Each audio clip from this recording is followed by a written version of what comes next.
Merci à nouveau, Monsieur le Président, Madame la Ministre.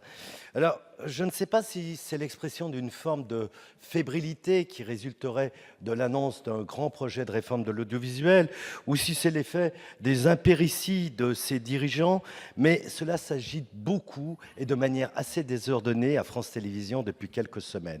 Alors, le 29 janvier dernier, c'était un nouvel habillage suivi de nouveaux décors pour le journal de France 3. Au passage, ce changement d'habillage était programmé dès 2017, mais alors des négociations budgétaires, on avait un peu de mal à justifier un changement. Quand on change l'habillage et l'identité, c'est qu'on a de profonds changements à l'antenne, ce qui n'était pas le cas. Donc ces choix cosmétiques qui ont des incidences budgétaires, d'ailleurs dont on ne connaît pas toujours le coût, sont quand même un peu étonnants. Mais plus sérieusement, on a appris très récemment, au début de ce mois, qu'il y avait un projet de réorganisation profond de France Télévisions. Tout ça à la veille de la préparation d'une nouvelle grande réforme.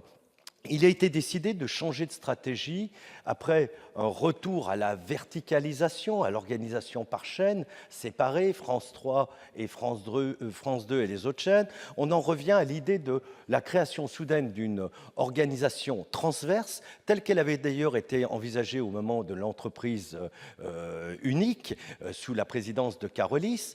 Là, on se retrouve face à un projet qui est exactement le contraire, qui est en train d'être mis en œuvre, de celui par lequel Mme Ernotte avait fait ses propositions et avait été désignée par le CSA. Alors, Madame la Ministre, tout ce mouvement est assez inquiétant, erratique, et je voudrais savoir si la tutelle a été informée de cette volonté aujourd'hui de réorganiser complètement l'organisation de la fiction, ou est-ce qu'on est encore dans un fonctionnement, là encore, comme l'évoquait mon collègue tout à l'heure, très peu contrôlé d'une manière générale. Je vous remercie.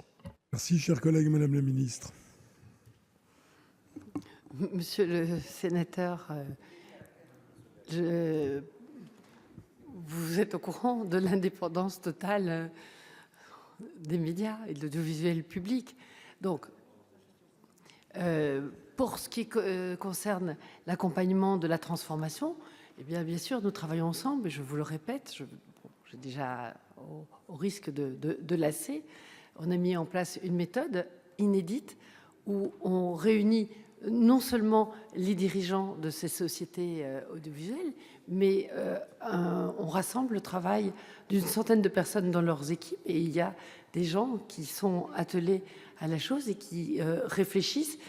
Le fait qu'il y a des réflexions peut peut-être amener à des tentatives et des expérimentations.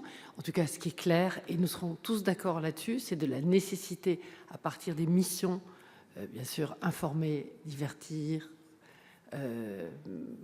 amener de la culture, qu'il faut repenser cet audiovisuel public à travers tous les chiffres que nous avons partagés, à travers la nécessité de rendre les choses beaucoup plus lisibles, d'être attentif au public jeune. Il y a vraiment, par rapport à l'audiovisuel public, je dirais qu'il y a une triple urgence. Il y a une urgence culturelle, on l'a bien dit.